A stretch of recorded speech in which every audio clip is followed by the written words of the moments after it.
सांस है जब तलक ना रुकेंगे कदम चल पड़े हैं तो मंजिल को पा जाएंगे। ভিডিওতে যে ছেলেটিকে আপনারা দেখছেন এই ছেলেটির নাম হচ্ছে শেখ সালমান। সোশ্যাল মিডিয়ার দৌলতে এখন বর্তমানে সবচেয়ে চর্চিত এই নাম শেখ সালমান, বাড়ি মেটিয়াবুরুজ। আপনারা প্রত্যেকেই জানেন গত কয়েকদিন আগে যে কলকাতায় ছাত্র আন্দোলন হলো, যেই আন্দোলনে সংবাদ মাধ্যম কর্মীদের উপর জনরোষ আছড়ে পড়ল। তারপর মুখ্যমন্ত্রীর সেই বক্তব্য, বিতর্কিত বক্তব্য, যেখানে তিনি বলছেন এটা শুক্রবারীদের কর্মকাণ্ড, আর তারপর পুলিশের অতি সক্রিয়ভাবে ধরপাকড় শুরু, আর সেখানেই শেখ সালমানকে গ্রেপ্তার করা হয়। মেটিয়াবুরুজের ছেলে শেখ সালমান, তাকে গ্রেপ্তার করা হয়। আজ শেখ সালমান জামিন পেয়েছে। আজকের আলোচনার বিষয় এই শেখ সালমানের জামিন নয়, আলোচনার বিষয় হচ্ছে শেখ সালমানকে গ্রেপ্তার কেন করা হলো, তার অপরাধটা ঠিক কি ছিল, এটা নিয়ে আজকে আলোচনা করব। দর্শক, আপনারা দেখছেন বেঙ্গল টাইমস, আর আমি কাজী মোহাম্মদ ফারমান আপনাদের সঙ্গে এই আলোচনায় রয়েছে। শেখ সালমান মেটিয়াবুরুজে বাড়ি, মুখে লম্বা দাড়ি, পরনে পাঞ্জাবি ধর্মীয় পোশাক, মাথায় টুপি দিয়ে বিভিন্ন সোশ্যাল মিডিয়ায় বিভিন্ন বক্তব্য রাখে, বিভিন্ন পোস্ট করে, সেগুলো সামনে আসে, আর এটাই যেন তার সবচেয়ে বড় অপরাধ হয়ে দাঁড়ালো। সালমান বিভিন্ন গণ আন্দোলনের সঙ্গে যুক্ত, ওয়াকাফ, এনআরসিসিএ, আরজিকর আন্দোলন, এবং তারপর এই যে ছাত্র আন্দোলন অর্থাৎ নিট প্রশ্নপত্র ফাঁসকে কেন্দ্র করে যে ছাত্র আন্দোলন, সেই ছাত্র আন্দোলনে অংশ নিতে দেখা যায় সালমানকে। সেদিনের সেই ছাত্র আন্দোলনে হঠাৎ করে একটা সময় পর একটি অপ্রীতিকর ঘটনা ঘটে যায়। সেটা হলো গণমাধ্যম অর্থাৎ সংবাদ মাধ্যমের কর্মী সাংবাদিকদেরকে ঘিরে হেনস্থা করা হয়, জনরোষ দেখায় সাধারণ মানুষ। আর তারপরেই শুভেন্দু অধিকারী অর্থাৎ রাজ্যের মুখ্যমন্ত্রী, তিনি বলেন এই যে পুরো ঘটনা সেটা হচ্ছে শুক্রবারীরা ঘটিয়েছে। পুলিশ অতি সক্রিয় হয়, ধরপাকড় শুরু করে, এবং সেই ধরপাকড়ের মধ্যে শেখ সালমানকেও গ্রেপ্তার করা হয়। কিন্তু শেখ সালমানকে কেন গ্রেপ্তার করা হলো? শেখ সালমান কি সাংবাদিকদের উপর আক্রমণ করেছিল, সাংবাদিকদের হেনস্থা করেছিল, বা কোনো মানুষকে লেলিয়ে দিয়েছিল, সাংবাদিকদেরকে কটূক্তি করেছিল, বোতল ছুঁড়েছিল, ইট ছুঁড়েছিল? না, এরকম কোনো ভিডিও বা কোনো প্রমাণ এখনো পর্যন্ত সোশ্যাল মিডিয়ায় দেখা যায়নি।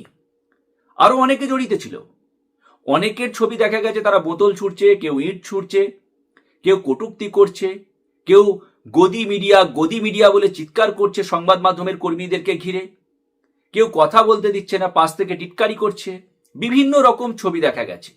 কিন্তু এই কোনো ছবির মধ্যেই শেখ সালমানকে দেখা যায়নি। অন্যদিকে দেখা গেছে সে যখন মিডিয়া বাইট দিচ্ছে, সে বলছে যে যারা এই ধরনের কাজ করেছে সিসিটিভি দেখে তাদেরকে চিহ্নিত করে তাদের বিরুদ্ধে ব্যবস্থা নিক। সিসি ফুটেজ চেক করে এই রাজ্যের যে পুলিশ মন্ত্রী রয়েছে শুভেন্দু অধিকারী, চিহ্নিত করে যারা ভুল করেছে তাদের বিরুদ্ধে অ্যাকশন নিক। একটি ফেসবুক পোস্টও করেছে, সেখানে সে লিখেছে যে যদি কোনো রকম গুন্ডামির ফুটেজ আমার থাকে তাহলে আমার বিরুদ্ধে গুন্ডা দমন আইন প্রয়োগ করা হোক। শেখ সালমান ফেসবুক পোস্টে সে কথা উল্লেখ করেছে। অর্থাৎ সে এই ঘটনার সঙ্গে জড়িত ছিল না। সোশ্যাল মিডিয়ায় কোনো ভিডিও দেখা যায়নি। এখানেই সোশ্যাল মিডিয়ায় একটা বড় অংশ ক্ষোভ উগড়ে দিচ্ছে। তারা বলছেন এটা হচ্ছে মুসলিম বা সংখ্যালঘু মুসলিমদের বিরুদ্ধে একটা দমন পীড়ন নীতি। এখানে আরো একটা বিষয় বলতে হবে, সংবাদ মাধ্যমের ভূমিকা।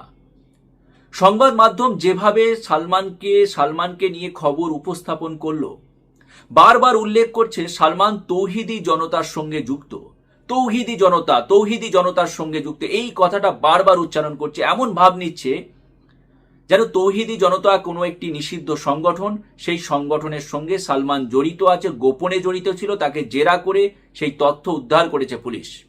কিন্তু না, ছবিটা এমনটা নয়।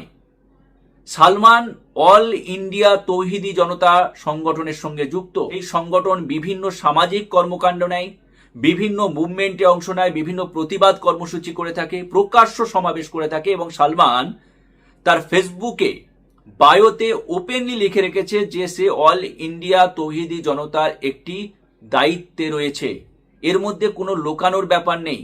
অথচ সংবাদ মাধ্যম বারবার সালমানকে সামনে নিয়ে এসে তার ছবি দেখিয়ে তৌহিদি জনতা যোগ, এই আন্দোলনের সঙ্গে বামেদের সঙ্গে তৌহিদি জনতা যোগ, এই শব্দ দুটি উচ্চারণ করে এমন একটা ভয়ের পরিবেশ সৃষ্টি করার চেষ্টা করছে যে কোনো একটি নিষিদ্ধ সংগঠনের সঙ্গে যেন শেখ সালমান যুক্ত।